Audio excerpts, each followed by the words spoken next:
Greetings from South Korea. It's April 27th, 2020, and the purpose of this video today is going to be to discuss the topic of reusing masks and the different techniques that are out there to sterilize them.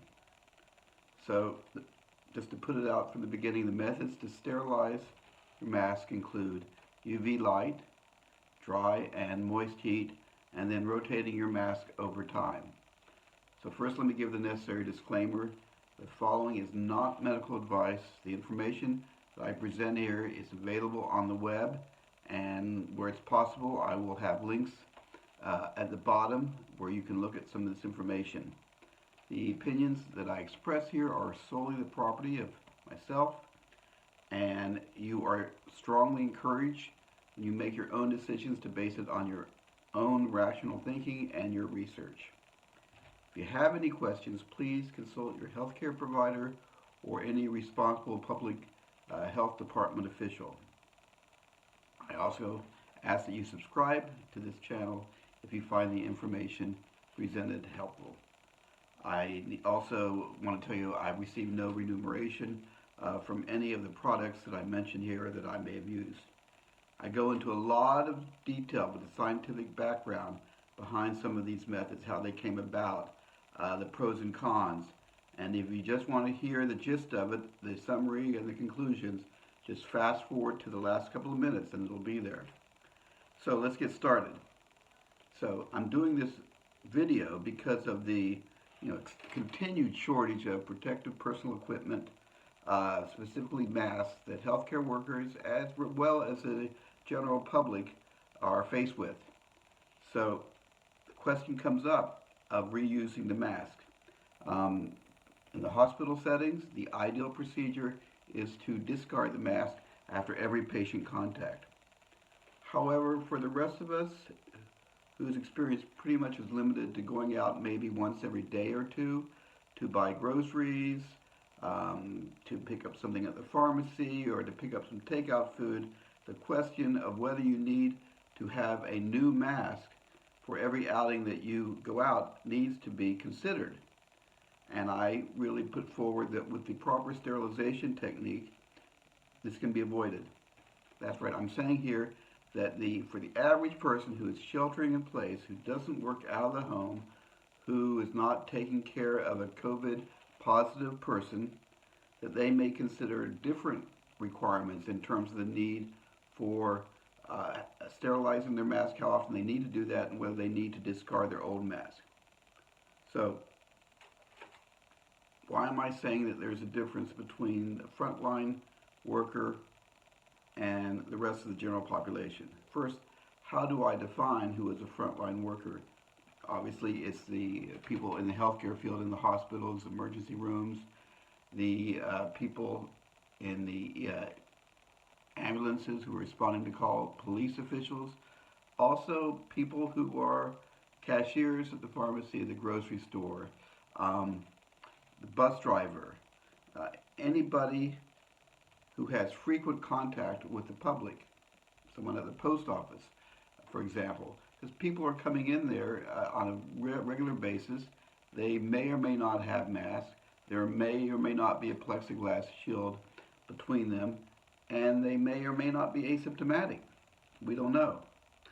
So let's look at one of the high-risk groups that we talked about. So they are the people that need to change their masks very frequently. And I want to tell you the reasoning behind this and why, hearing this, you may see that you're different. Healthcare personnel who are going into taking care of a COVID person in the room, they're very highly possibly going to encounter an environment where the air is laden with COVID particles, virus particles. They're wearing a mask, but it's very possible that some of those viral particles are going to be settling on their outer surface of their mask. So if they go out and they wear that mask, anything that mask touch could transmit viral particles. Also, just the very act of them breathing through the mask, talking, can create potentially an aerosol that can form with the viral particles. So it makes sense that when they walk out of the room, they take off the mask and they put it into a biohazard container, and that's the end of it. Okay? But the likelihood that you or I, on one of our brief trips outside to do one of the errands that I mentioned, maybe every day or 2 days or 3 days, it's very highly unlikely we're going to come across an asymptomatic individual. It's possible, definitely possible, and that's why we're wearing the mask. Also, so that we happen to be an asymptomatic person, we don't transmit it. So, it's also, if we're practicing the appropriate social distancing and they're wearing a mask, then it's even highly more unlikely that we're going to pick up any virus. Okay? Now, there's caveats with that that may change. If we're in an enclosed space for a significant period of time, depending on how congested the area is, if the other individuals are not wearing masks, of course they all up the risk that we may encounter some viral particles in the immediate air that we're walking around. It's real, but it's very, very unlikely. So then you come back home from your outing, you have your bag, you put it on the kitchen counter, you wash your hands, you take out whatever you have, you put it away. If you want to wash those things that you bought, that's your call. You throw away the bag, you wash your hands again, you go to your closet, you carefully, through the elastic loops, take off your mask, you hang it on the clothes hanger, put it in a closet so it's not touching anything, the closet's ventilated, and then you go wash your hands again. Okay? You're good. You're smart, you stay safe. The next day you want to go out again and you ask, well, can I use the same mask? And I say yes, and I do. Is it possible that there are viral particles on my mask that were picked up during my outing the previous day? Possibly, as I said, but highly unlikely. So I will put on the mask, and then maybe I accidentally or intentionally touch the mask. Maybe I need to make the nose clip snug, and then I'll go and wash my hands. Or what's more common is that I carry a small bottle of hand sanitizer, 70% alcohol, and will apply it to my hands. I take that with me wherever I go when I go outside, and I apply it frequently during the time when I'm outside. So there may have been viral particles on the mask, but again, after I touch that mask and I wash my hands or I use the hand sanitizer, they're gone, okay? So I want you to have some level of comfort of knowing that first, it's very highly unlikely you have viral particles on your mask from your small trip out, unless you had some extenuating circumstances that I'm talking about. And two, even if you did, probably a small amount of viral load, and you can be careful not to touch it. Now, you may want to go ahead and disinfect the mask. So first, two questions come to the fore that need to be answered. The first one is whether the sterilization method that we're going to go over is effective. Effective means, does it kill the viral particles? Most of these procedures say they will kill at least 95%. I don't think any method is going to say they kill 100% because maybe liability issues. Okay? The second question is, during the process of sterilization, does it degrade the material of the mask? Now here I'm talking about mainly N95 masks. If you have a cloth mask and you want to disinfect it, you put it in the hot water, you wash it, put it in a hot dryer, it's washed, it's disinfected. The N95 mask, though, can be potentially degraded because how does it work? The N95 mask works not by forming an absolute barrier to the viral particles like you're hoping your cloth mask does, but there's electrostatic charge in the fibers of the N95 mask that attracts the viral particles, holds them, and then over time they die. The amount of time that it takes is somewhat debatable, and there's new studies will talk about that. But anything that you do that diminishes the electrostatic charge of the fibers in the mask are going to make it less effective. Surgical masks do not work by electrostatic charge. And so some of the techniques I'm going to talk about here may not have a negative impact on them. First and foremost, I want to say everything in the literature says that do not microwave your mask. It will cause deformity of the mask. It will not be effective. Do not microwave your mask. It's not going to work. Okay, the first process I want to talk about is using ultraviolet light. Unfortunately, it's got some really bad press a couple of days ago by our esteemed president.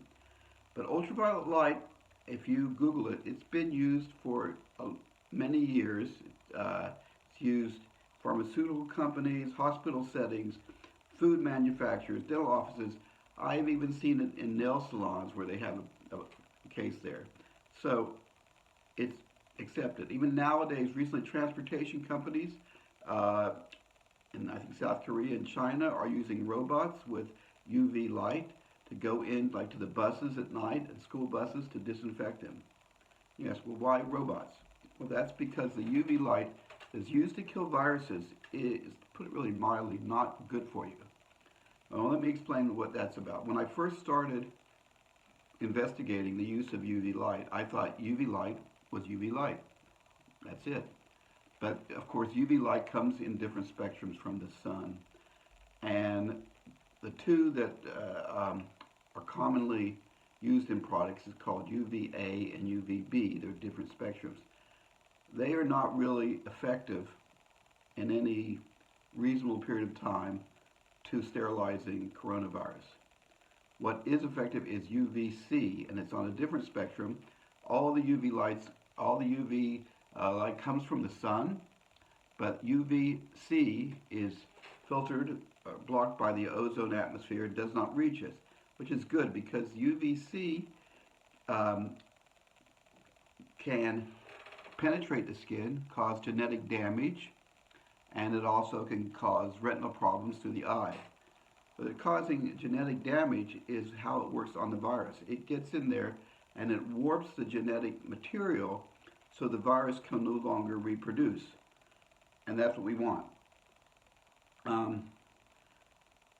Ultraviolet light, UVC, has been found to be effective against coronavirus of different strains. The one that came about for SARS, it has been shown effective. It has not been tested. I haven't found any literature with COVID-19. But I think it's safe to, you want to take the assumptions, up to you, but I do take the assumption that it's effective against COVID-19. Now, there are a multitude of products out there. If you Google UV light virus, coronavirus, Amazon or Alibaba or whatever, that are going to have many products purporting that they kill bacteria and viruses. Now, so you're going to see different products set up. The ones that have UVC light, you purchase one, you can get it either in an enclosed box or you can get it unenclosed. If it's unenclosed, you want it to have a timer or some kind of remote control mechanism. You do not want to be in the same room when that UV light is on. The other option is to get it in an enclosed box, and those are commonly used for sterilizing eyeglasses or even the larger setups for baby bottles, formula bottles. And they're shielded so you don't see the light. You can't get hurt by it. So it's not going to help you to get a product that is not UVC. And it's really unfortunate. There's a lot of literature in the popular press nowadays about ultraviolet light and how it can kill viruses, and they don't go into detail of the differences between UVA, UVB, and UVC. You need to be very aware. If you buy something that's UVA and or UVB, and you think it's working to kill the viruses, you're going to have a really false sense of complacency and really put yourself at risk. So there was, in terms of working, one of the being effective with the UVC light, there was a study that was done by a U.S. government sponsored laboratory that showed that UVC light can kill coronaviruses. It did take 60 minutes to do so. In this experiment, though, the distance between the light emitting diodes and the object was quite significant, much more than you're going to find in the products that are available for the enclosed products. Or if you buy one that is like a wand with a remote control device, you can put it very close to your mask. Okay, so we'll talk about using the small enclosed box later when I go into my own experience. Now, I want to say, again, the question is, what about the effect on degrading the mask?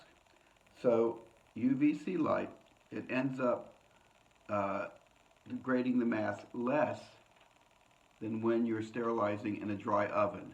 Okay, so using dry heat, we'll talk about that next, is effective, but it has shown that even after 2 cycles of sterilizing, it can degrade the material in the N95 mask significantly. Ultraviolet light, less degradation. Okay, so talking about using heat, there's more than 20 years of experience showing that heat is effective in killing coronaviruses. Yes, coronaviruses have been along in our domain for a long time. And the one I'm talking that has been effective in killing is SARS. Dry heat has not been tested on COVID-19. How they recommend you use it is you get like a stainless steel rack, you place the mask on it, and you put it into an oven. You heat it to 158 degrees Fahrenheit, 70 degrees centigrade, and you let it sit for about 30 minutes. This can also be a useful way when you get carry-out food in a container. If you want to sterilize the container as well as the food, you just put it in the oven. 158 degrees is not going to melt anything. It's like a preheating temperature that you may go through, and then just let it sit there for the 30 minutes. Again, using dry heat has shown to degrade the material in N95 masks after 2 cycles. So to avoid this, you can use moist heat. What this does, you get a pan with water and you put it in the 158 degree oven, 70 degrees Celsius. You let it heat up to that temperature and you put the steel rack over the moist heat, and again you take 30 minutes and it's effective. The great thing about using moist heat, studies have shown that doesn't degrade the material in the N95 mask over 20 cycles. So if you're disinfecting your mask maybe once every 3 or 4 days because you're not going out that much more, you could have a mask that can be disinfected over 60, 80, 90 days and still work. Okay. The other way is just letting nature take its time and do it. Studies generally are in consensus that viral particles do not last more than 5 days on a surface. There is a recent study that showed that they can last for 7 days on surgical masks, and that's something we'll touch upon later. So let's say that you have 5 masks and that you're feeling every day you're going out and you're going into a higher risk of exposure, that you're getting viral particles deposited on your mask and you want to sterilize it. So you mark the mask 1 through 5, you hang them in your closet, ventilated, and they're not touching anything, just the elastic on the clothes hanger. You take mask number 1, you wear it outside, you go on your outing, you come back, you go through the process that we talked about before of hand washing, and you hang it back up. The next day when you go out, you take mask number 2. So getting back to the point, well, that this recent study said they can live for 7 days. One way you can increase the killing properties is to put a pan of water in the closet. You could also put a portable heater, and that's especially encouraged because the higher the humidity and the higher the temperature, the quicker the viral particles die. Now, I don't want you to think that when I say 5 days is how long they live, and then they die, that on day 4 they're all thriving and going around, and then on day 5, poof, they're all dead. No, viral particles start to die from the minute they hit the surface, from that first moment, and their numbers continually go down over those 5 days until the 5 days they're not there. So what's my personal experience? So again, when I started looking into using UV light, there really were many on the web, and I could only find one, and it was a Homedics product. I will get it for you if I can.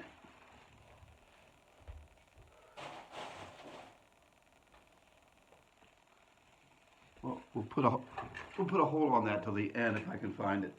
I'm not using it because I'm in quarantine. I really don't worry about anything in quarantine.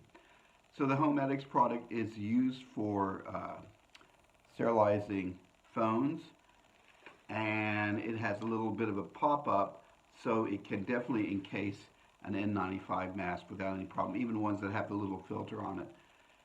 So it has an outside light that tells you when it's working, and the only question about any of these is, well, if I can't see it, how do I know it's actually on? So at that point, you have to go really with trusting the reputation of a company. And the website that I looked at that was selling these, a lot of the companies that were selling these type of things, these UVC lights, they were really new players in the game. They had no reviews. Homedics has been making products for a long time. I've used them, other products, I trusted them, so I went with that. But again, it's an act of faith that it's working. There's an LED light on the outside that says it is, and you have to trust that. Now, the other thing is the cycle for the Homedics product is about 30 seconds, then you open it up and you flip over the mask and you do that side. If you want to, you could keep pushing the button for as many cycles as you want. Again, because the LED lights in there are quite close to the mask, I think the efficacy of doing this is that you don't need to take the 60 minutes, but you have to use your own judgment in that. If I had access to an oven when I'm out of quarantine, that would be probably my preferable way. I would use that along with the UV light. I think the more procedures that you bring to bear, the higher likelihood you have of success. I was also, before I went into quarantine, using the rotating method. Even though I was using the same mask for 2 or 3 days, I was very careful about where I was. So, I think to sum up of what I'm saying is there are several ways of disinfecting your mask. UV light is effective. It's UVC, not UVA, UVB. You have to make sure that it's UVC, and if you get one, it says it's UVC and it doesn't have a remote control or a timer, don't buy it. You cannot expose yourself, be near that UVC light, so another option is to buy one in an enclosure that doesn't emit it out into the environment. The other methods are dry heat and moist heat. Dry heat degrades material, N95 mask over 2 cycles, and moist heat is good for 20 cycles. Also, there's using just the tincture of time, and rotating your mask so you're using a different mask every 5 days. So over that 5-day period that it's not being used, the viral particles will die. And to hasten that process, putting a portable heater in the enclosed space, such as a closet, will speed up that process. I hope you enjoyed this. I really enjoyed the challenge of doing this, and if you like this video, please subscribe to this channel, and I will have other ones coming down the pipe. Thank you.